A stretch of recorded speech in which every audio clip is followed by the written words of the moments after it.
Tears of Mamma 7.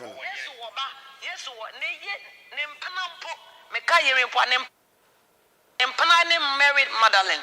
Yesu no wo Mpena. Yeah. Your friend is a. Ana ma bo no me say Mary Magdalene ye Yesu ne Mpena. Mami. Odi for ba. Opa so far was say one tiase no. Ye be true challenge, me true challenge. One sua ni nim de na me so me sua me de na ye face 101. Mami Yesu wo Mpena obe wo ye. Obe ware ye, obe ye jumaden. Yesu a hustle, oye hustler to say me. Enunti na make a cha wo say Bible no kreni na o ma ye free no. Me ma obi akwa baba obi for GC the name still remain of buff for back up and asofo pom mienu na wo me send fa ni me sabonkum so. Na tell say I'm blessed to be in the middle of men of God. And some ye ba discussing emu orem emu so ohu e be a very security wise enti ye be trade with caution.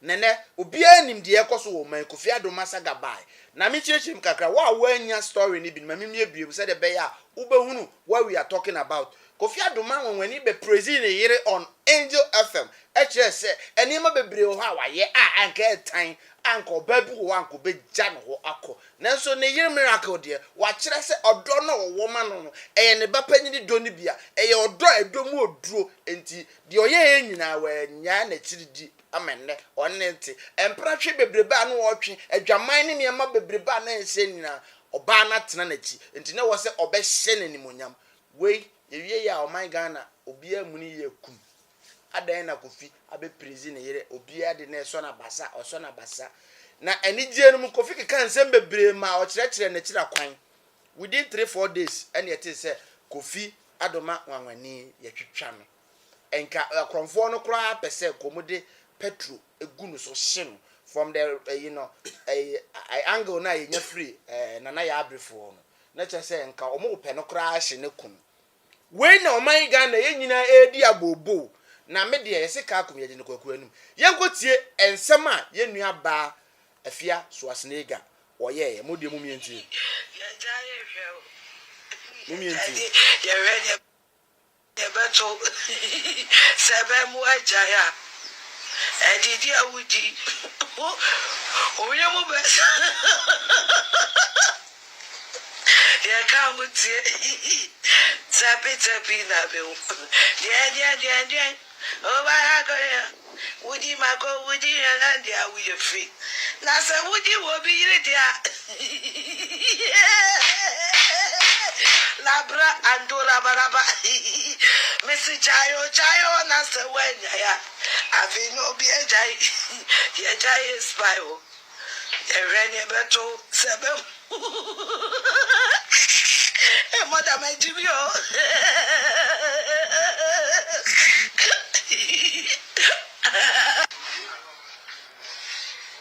Minim say obi ohwe me bia ti audio no oto onwom no de kirechire mu say Kofi Adoma wanwani akwa sebi ono obi yira koda ena ye ja na ye spy no ena now no ye twetwa Kofi Adoma wanwani me ma makwa ababa obi for Jesofo ya ajabele apostle me makwa aba so ba ja legend sofo chia apostle mancha ze mu nyina title no apostle chia me fa kwanya we se so chia obi biara o sabre wa boadem na wa frewunu ye bi no ka chen say yes time with prophet and keja time with obi for GH jumadi no and them life baba hwe for obia na mane hwe bi na na so ba ho so wa yesha amen apostle no pa me so me chia obi biala wo hwe obi for GH ye tia obi biala radio asumdie enka obi biala no e Yesu dirim amen radio asumdie enka obi biala na prophet enka ja mamento mo afia so asnega ase me ote no wa kire ma kire se Kofi Adoma wanwani attack na na obi yire ena wakwakowe no ena ama ne se bonte ho kakra wo ne se ede ya miase me fa obi kwanya we se so chia obi biara o hwe Samen TV na ona so hwe OB4GH yes prophet and keja time biara ye koso a wo Samen TV jumadi bi ye di bia na da bia me ka se Ghana obi ye duma pa onya support yes sorry udie me ya Ghana security and as Ghana police omaduma papa Omadwuma ba. Omadwuma pa sabre omadwuma asori pa. Aden tina akasa. The ntia kasa ne say sa kwanya we sa video we. Ese just check FS was nigga. Aden tia. Because oye dancing ewo Kofi Adum woni the tutu no oye dancing wo. Aden tina akasa. Because what you say wa kwakodo obi yire. Enti na katua na nsa aka no. Ghana nso de police for so mu beto mu ye bidibi. No nigga dancing dia asem na kama. Na ya kama. Enti ye say me esre Ghana police any commander another police IGP say yanchi affairs was nigga. Ye china one omutu to affairs Kofi Adum wani no. Obodi ma kire because baby ogogodi obi yire no. Kofi afia affairs was dey nti okwokyere nko ade a okire de be nyam ko na to mo. Wasaka no nka dem say madam agimi ozuzu so wagimi amba na. Ohunu so you smart. So you pastor obi ye hurry up. Tieni o. So you pastor obi ye hurry up. Kofi Adum wani so o tiemi a am ye nchia affairs was nigga. Say on diminti nso a Ghana police mi nimso do mu ye djuma pa. Yes. Mi ji wo mu di. Yes. Ye nim do mu timi ye. Yes. Am wa di a emasia di fonti. Omu invite no. No me che na bia okodi ni djuma die na. Ohunu Yesu okofo bi yire no. Yes. Na omu interview no ye fare nto okofo se ye benya nkrofo no. Nye sa dia Vejo Nigga. Se ye ndimi anchi no Ghana ha. Menyi Ghana police ni bia ni. Ndima anchi no Ghana ha menyi police ni apostle. Prophet Yankaja akere de so de no say. Anopa ya sachi obi bia na bio. Iziti o ho kan ni me chia anopa. Waje so pa. Obo akire pa. Okurum kutukutukutu. Me pa cha o. On say Prophet Yankaja kasa no. Say yanchi sister Efia. Eye no kore. Yes. Denti ameka say ye no kore ne say. Wo say. Wonya ines wo nya ya. Ye kana say wo antia. Yes. Uni be so nsio. Ko fa obi yire dia. Ye bechew. Nature say wo mo a omo bo Kofi Adum onwani no. Nkofo akowe omo yere. Nkofo yes Kofi Adum akowe omo yere. Eto so bi ewu nso. Afia no nim be makro. Omo atake Kofi. Obo so say that here because me ti hay. Minim wo ma kobo Kofi. So me yatuntum so me yakoko. Enti me meka no be bia esa wo bo ayi. Amama hu. Anse afia no so Yesu no. Ono so sade. Kofi Adum onwani pra ni nyina. Esa da subi. Yes. Eya dance ya kire se. Enye obi anu omo oke no. O kire se Kofi na anu wo. Kofi Adum onwani. Ene wo sere no. Ene wo ye ne sa anti Ghana police. We die omo mani na ho no omo nko straight. Omo invite no. We nya kire asem. We die bra. Asem a wo kan ye no. Be boy hwehwemu no. Be boa ye ni ye ntwetwem. Ontimi ena ada obi a. Omeboa na omo nya ntwetwemu. Se wo mo a omo ko twetwa Kofi Adum onwani omo ko bo no. Na wo sa aka se mu sai ko mu hwie fu ompo petrol de agunu so asase no. Omla mechirechiri. O mechirem. Because afia nim wo mo. Sister afia nim wo mo. A omo ye sa de no. Omo twetwa Kofi Adum onwani. Omla mechirem.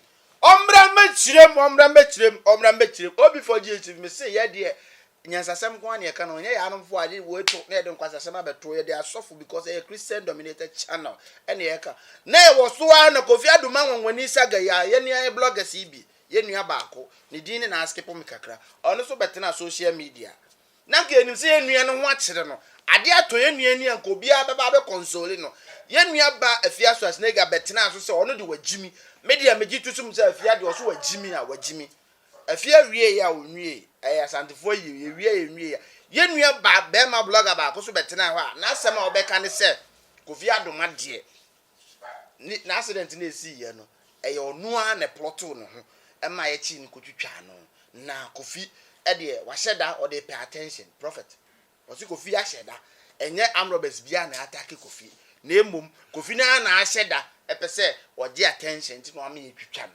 no that's it.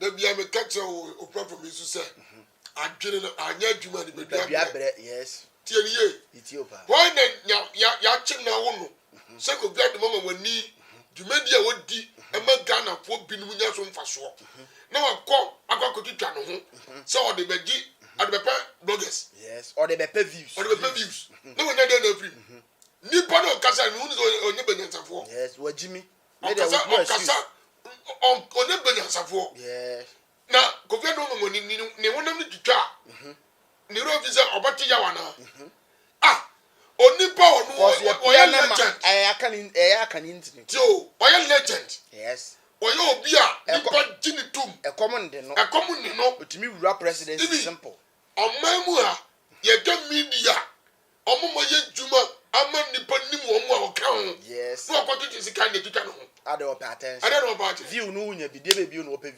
view no de yade is a view wo a okika san kwasase me wo ye die ewiase anka o da ya wo se kwa net wo se kwa tere na ewiase dia ko trase dia otubo abo no ni hunye ne hin anye ne se de o jan change woni gine yes tie ni yo ha wodi bibi tu obi so na amana nya asem uni se kire bebe wo wodi bibi tu obi so se amana nya asem unua bi ho kire no wugina ho sere wo se 32 ni nyina gu so wo sere eye wo de ka hu se ene na misu a kire bi mesire o ene na media rehoa kire bi mesire o wo ene na bi a ono no ho kire bi no wo so ho be kwa hyenhyem satam no be pese obi be boa obi so be ka kire se eye agro na wodi reverend apostle wo so nte ho ka cha me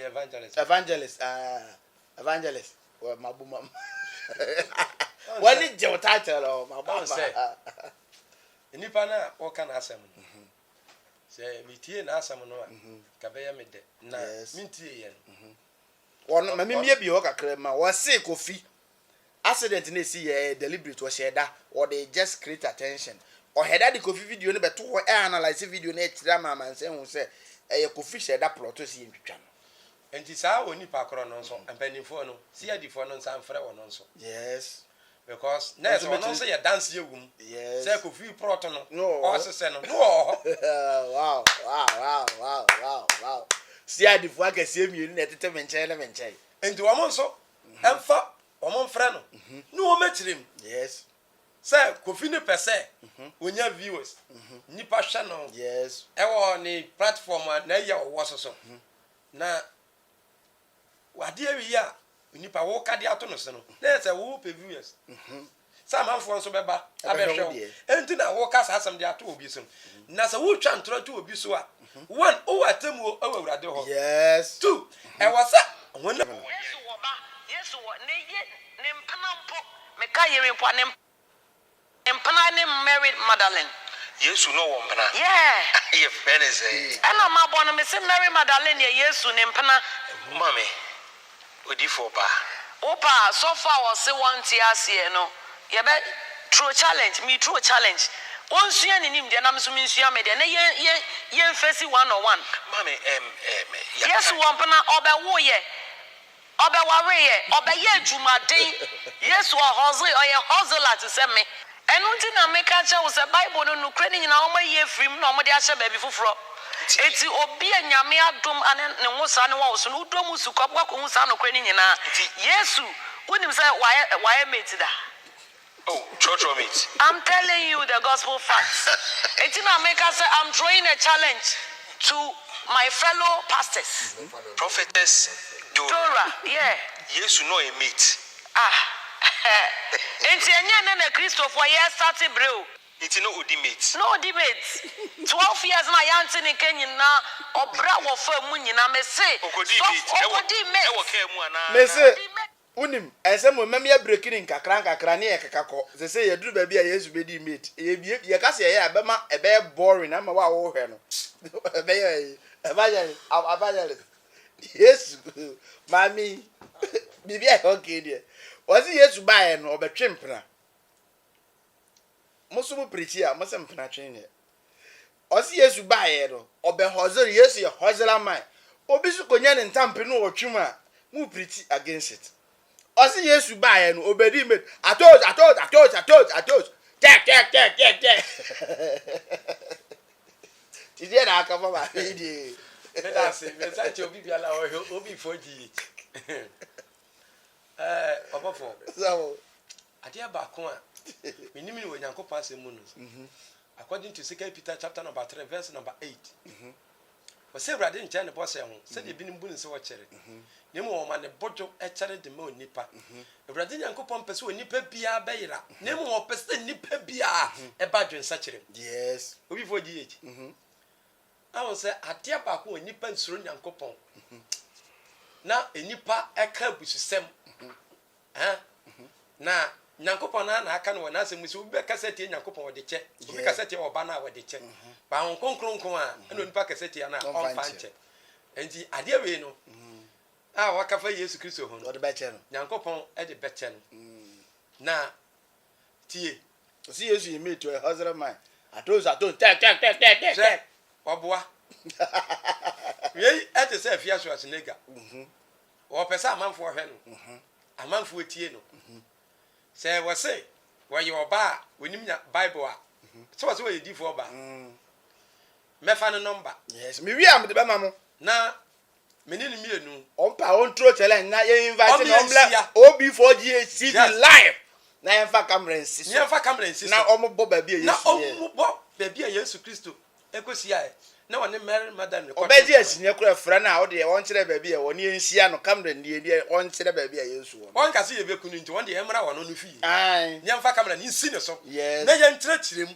ne yɛhwɛ sɛ Yesu Kristo yɛ ai wɔbɛtwe mpana baabi a kojesia Yesu twe mpana no hwɛ mediwe betwem na mato asɛm no so ansam yɛ mesi ni yes na mekɔ yɛ adwuma bi wɔ baabi a me ne ɛbɛ 2 weeks ni na akoa bi bie na no a sɛ wɔyɛ kramuni Yesu wɔyɛ mpraba Yesu yɛ mpraba nti wɔne me yɛ yi na me katere no masa afei me kokɔ soro magya adwuma ne yɛ na me de wura Bible mu enti madwumafo mpanimfo ne yɛ no wɔse sɔfo wodi agyae na yɛ yi wunim adeɛ te a no ɔka ni problem de atɛm sɛ sɔfo me yɛ adwuma akra mi hunu so na sɛ mpraba ne ngye me mboa me yɛ adwuma akra sika ka me sa na sika mekɔ ana ka kyerɛ sɛ wo da ho mu bi ne wo peta ɛna ɔsɛ yɛ no korɛ na ma no bi kura tumi ku no ho wada yɛ mu ɛna sɛ wo spiritual marriage ɛno nti na sika ntumi nka wo nsɛm no na wagye sɛ wobɛgye Yesu di o wo sa kyerɛ adwene bɔne ne kura wo no sɔfo yɛ fa me mpa bom this is about mpana ba ni me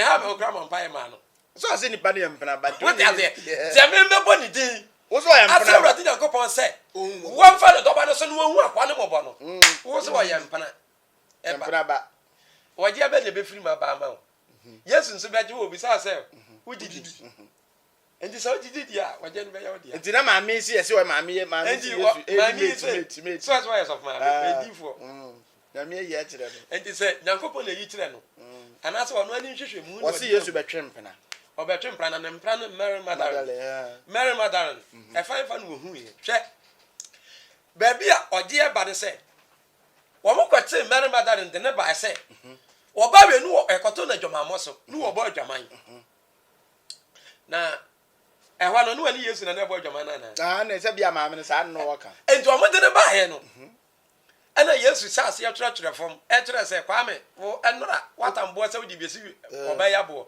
ɛnora wo abrabɔ sɛ na akɔbɔ wokɔyɛ akwankyerɛ no wogye sika nyame nkan na agye sika ne wo wokɔyɛ wei kɔyɛ wei nti obiaa wohwɛ wo din na bɔne a wadi agu ho no a na wɔmahu sɛ no sɛ wɔno no deɛ na ɛnte no a ɔbɛyi deɛ na ate no wɔno no deɛ na ɛntene tu ya no afa ho ya no afa no so wa wo so nya body da to bo no ɛna Yesu epagya ni ti no na wo mu nyina adwane tene so pagya na zo na twem pena ɛhɔ na Yesu pagya ni ti sɛ na wasi ntrase no wɔtrɛ tu pagya nti sɛ no na sɛ wo ma wo ho no wa wo nya bɔne da na fe to bo ɛbɔ no ne last word de wɔtrɛ no obi akɔ afi no obi akɔ ɛna Yesu gbe sɛ ɔba no sɛ ɔba watafo wɔ hene o sɛ obi no dwom nyina akɔ ɛna Yesu bi sɛ obi amufo so obi amufo dia me so ma amufo ɛna me so mi mufo kɔ nemo sɛ no wan kɔyɛ bɔne bio na de kyei sei ama wo so de kyei sei ne ayi owu enti sɛ nipa na wo kyerɛ sɛ de kyei sei ama wo so no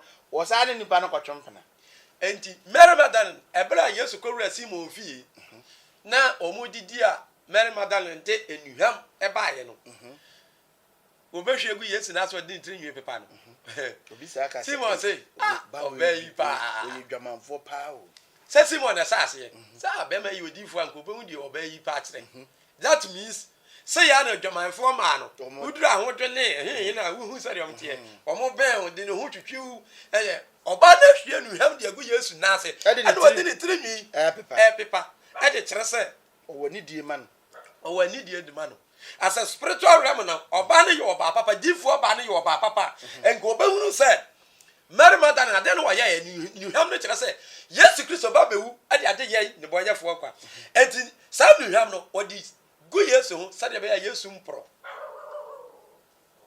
wade sa Kristo Yesu sade be ya Yesu nipadua no empro womo Yesu usale ye no Mary Magdalene ni Peter mo ma no ko ye no na Yesu nipadua nda ho sane na ho na mpro ho mo abi ani ho nipadua na asore no Dabio enti back to this question enti wase say Yesu ene oba no ekotwe mpena o me prove quotation kura ho se wakosuya book foforo no dia ba on dey famra ni enso emfa Bible na wase o masesa no ya de no a ene be face no ya de no a na be face dia prophet nyankaja osuso nte ho yesi Yesu no di metu atosu tek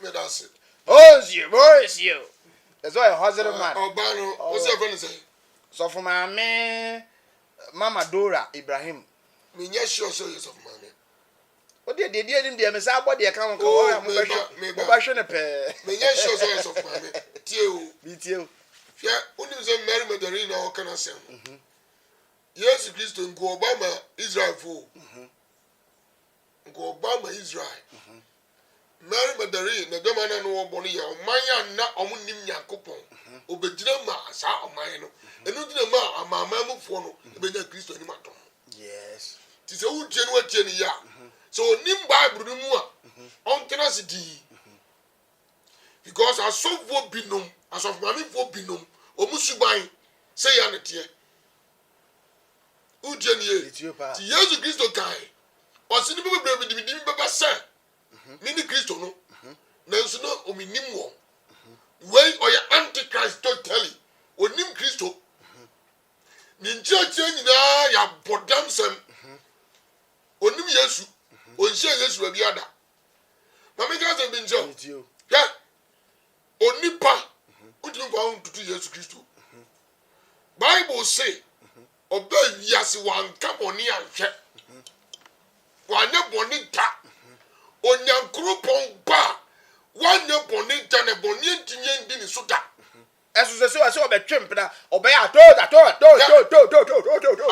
za trot ozimeti no bedi na me hunu se ma me no bodamfo adentia ye ntia me kan sanse that time when Kristo ba he no naka we de naka no metete aponko so naka ewe bia na aponko no odi meso ho de mami kan se bincho sa tom na sikafo amwo wiase omonim yomunim ene de omwo eye emponko yes do wasi Yesu be di mate e chesi ma me no wa bodam Yesu wa yalefo Yesu be di ya ko na kidi tie de me kan no bi say Christian cancer nti wo nyina wo ho na ma me kan be yo ya ko ma me na kidi say e how be na say bibia tichima wo mu a did you see o true challenger station be bio pe bio mi enhia and esofo ye bro prophet nkeja prophet woni bibi me ma wonsam nya tentene ene afi na me be bo nsem kase na ma wato aso be bo na utia na ma mo asa ato aso mo de mo me sentie ensem a ma me ne sa akaka ho na Yesu ni Kamu mate na me kan Yesu Kristo. you don't know on say dada ya I'm telling you the gospel facts untie But your prophetess number was screen as well. Yeah. And your money be what you intimi nkani na wa. Intimi true challenge the was say me bua no mra. Ya huhumo. Assassin so na obo ade boy ense ye meti wa mo ense ye meti na sro. So fu bi ka cha wo say heaven be wu akọ heaven obo. Ye nko heaven.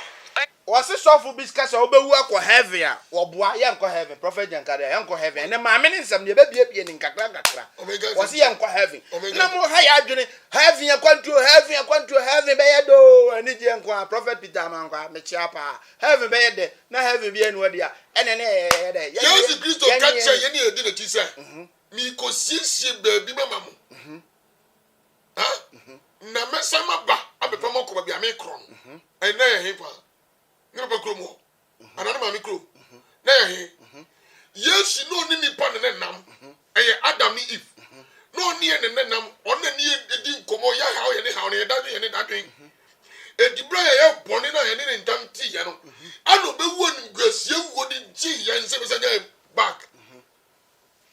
Isaiah chapter 28. And so what can say nipa wu an sign e no kre. Yes. 28 verse 18. Was say Message every 17. Me di atemu ebeye susu homa. Na me di trene maye insania. Na esikotwea ahum no ebehwim atorodan kobia no. Tio.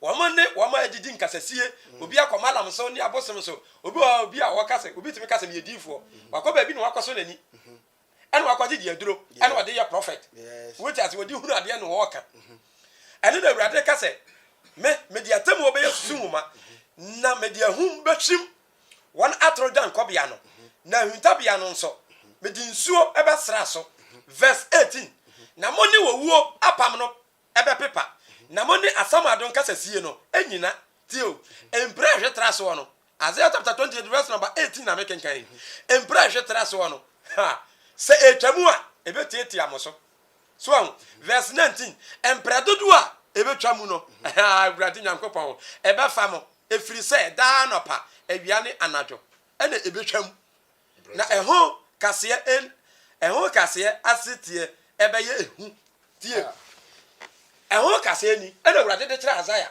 so obia no obedi bone no se de woman yi ti wo adwananum se Yesu ye praba yi urade nyankopon enso di kramoni ko se ala wa komedra kam buta hwe sa de we wa wo ba ye bone no wo transit eya asamado eho ena urade de kira Isaiah na wa ba ye papa nso transit akwa paradise aye paradise ene mum yentie ma me ne nkomo na eza to aso bi mu de mu yentie Shusha no krena na no kwen be mama de mo ho eno se tete kwa o se atete enkwa esum no munsan mwachi nko hwehwe sa tete sum no na mo be de mo ho ugunsa wa ha mi gunsa yi apa ye fresaman ma hwan ugunsa no de ma hwan obo ade de obo soro bo asase ewiase tumi nyine kuta no asase we ya yeti so yansa na asase no so be ya wode no oba hema je se wudi ni die ma no utwamu the mother of the universe kumumwa etwamu kumemwa unhwe me altar so fa kama no to so me altar wo de colors na de epete ho ana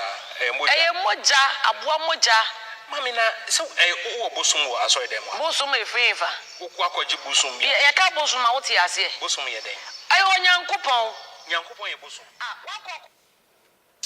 nyankopon ye bosum above was answer because I'm silenced now. Because yeah, I mean onim yokika. Onyankopon ye bosum. Na bosum onim bosum. Me to mama nketen o ya nyankopon ye bosum. Ona bosum. Nyankopon ye bosum. o ye honhom anya bosum Na me ye honhom na de we bosum. Afa kasa. Che time a na me nua ne kasa no si mo se kodi mransem du aba. Odina chijai.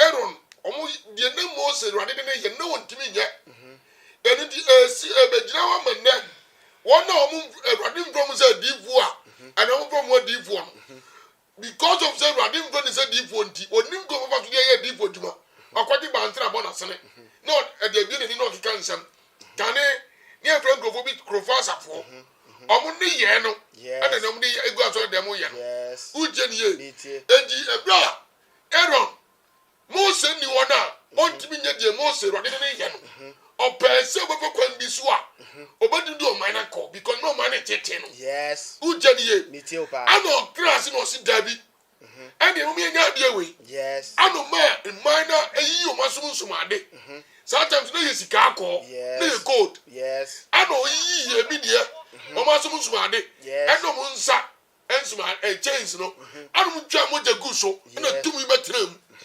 honhom betre ena honhom betrem mo yes ana honhom betrem edi abosom som starting from why so time mo se ko di mensem du no Aaron no start so no ko tra bosom so mbem yes edi wo wu mo mamre eno mo ni ye nyina wow uje di ye tie opa mtimo de mo mensa montie nko na ma me nsem na wapa na betre mpacho e wapa na betre ye betimi ato aso tie aha yanhwa de e Jeremiah chapter number 6 wo ka say yenko bisa tetat you know tetat mbo meboa Jeremiah chapter 6 verse number 16 was say urade nyankopon sie nie was say urade sie nie mun kodira okwan no so na monhwe na mumusa tio na mumusa tete atempon no de okwampa no wo na monfa so na monya home ama mokra ha that's a tete apompa atempon no de kwampa no wo no that's a tete atempon no ho na kwampa wo twitwa moja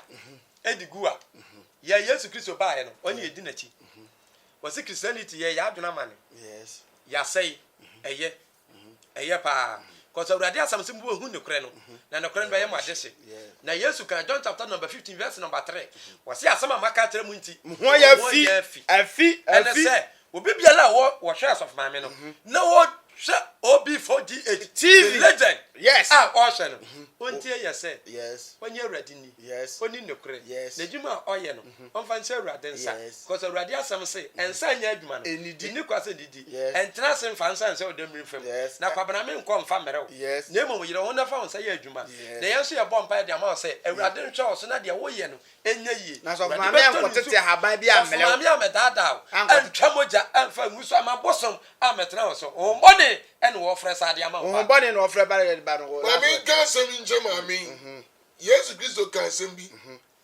osima ye no wiase anane me wo wiase yes na obi do wiase ni mu niema Kristo do eni ni mu yes ya Yesu Kristo moja na ye mpatade mami enye odwan moja according to Colossians chapter 2 verse number 14 tio Yesu moja atomi maboden ndimi ni nkoye mu biem ndimi hiesa aboa moja baba bi biem biem ti ba me no so aso odi yes odi nyan ani moa moja ana ni ye niema me kanu ache ni se onko Yesu oni no Yesu oni dia me ntela asa yigina yan ko our witness say me ma dora me sie masafu babi on ma out no me on meka say ma sie masafu baby den na oyema wa so yema ya ba sunsum no sane ya so ne sunsum no sane no owo bofo di wachi a bofo no kire ne yenye ne afampam sa bofo ne fi ho aboa ne de na sesa na nipa na ti ase na aboa na wuko obeto aboa akum aboa yeah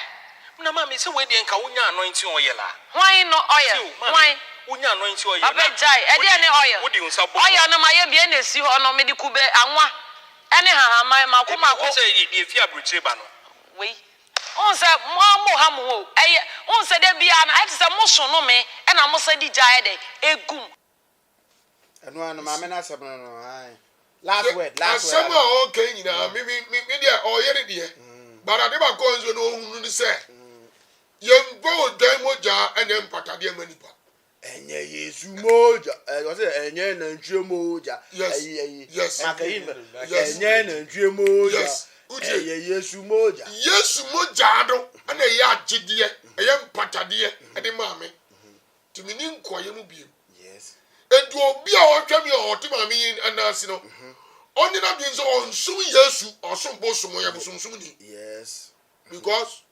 edano maame woni ba bi nyina no wo na bi agira ewrade nka obi bi na ohwe ho ewrade nka obi ba ho obi bi na ohwe OB4GH TV ewrade onka ho ewrade nka onya okese me dia konna we se so chia bia me okani yes hwe time ayego time with prophet nyanga aja mechia mia minipa poppy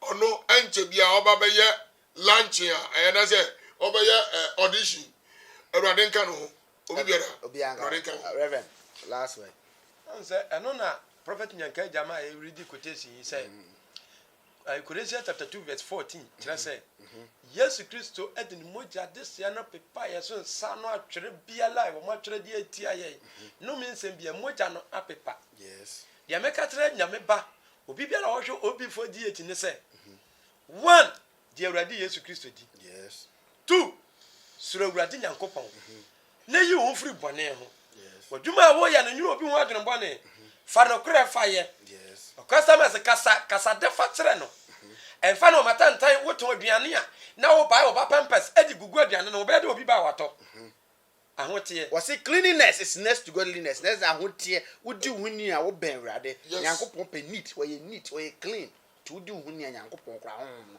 ebe enti sa wo ya sa na o ma we na wo di ne kura Awurade hwe wo dwuma so wo protect o na wo ka yesa se wo se Awurade Nyankopɔn bofo ebo wo na wo suro ne ho nsraba nhia na wo gye won tie ne ye Awurade Nyankopɔn sema na bofo e ma no bo wo na wo suro ne ho nsraba nhia na wo gye won enti se wo suro Awurade na yi ho firi bɔne ho a se bɔne ba na wo dwane a obi vodie the legend Awurade Nyankopɔn protect wa no pa wi anwumre hwe ne de kra ne se Awurade de na mafiri Misiri masase so kokena no awia anapa ne awia wadi murunkum kato mo so anwumra ne wadi ogya fadum abetwe mo ho asia wadi protect won say ya na Awurade ye wadi bo ho ban you free yale akwasi abogom and found the Satan versus Awurade protect ye wa ho bi tap will be blessed and tap will be may spread the breast and them be or before GHTB. I receive it. Just receive it in the name of Jesus. Meaning say what didn't you are receiving the blessing with the name of Jesus Christ.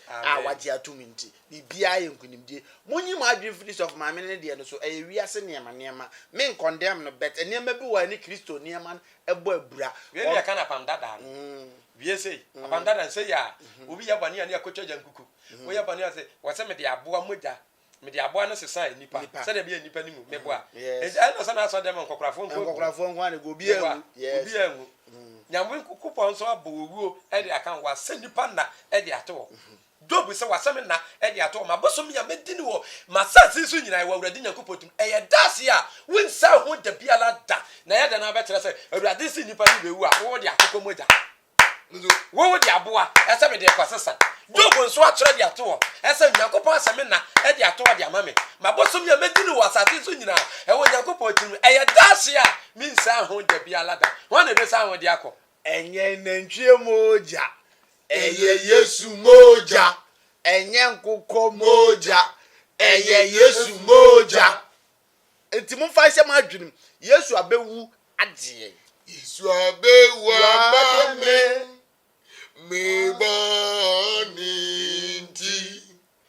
o mambrania mini jeba waimane so asemia niso na tie pesa warie mi ko diwanju mano tatela sta warie o egwanji wanju mano warie tatela sta tatala sta dia na se warie prophet Nyankaja na ato nom no nto ahu se enyom to no egu ha bebiri professional musicians they had a dwumade no kwawie. God bless you and stay blessed. The name still remain of four back up many prophet Nyanka Eja and evangelist Akomea and a dean common and many agiye because you see there minim say was why bless say wash it over for GSTV and near me and sapen here for you subscribe like and comment the page. God bless you and bye bye.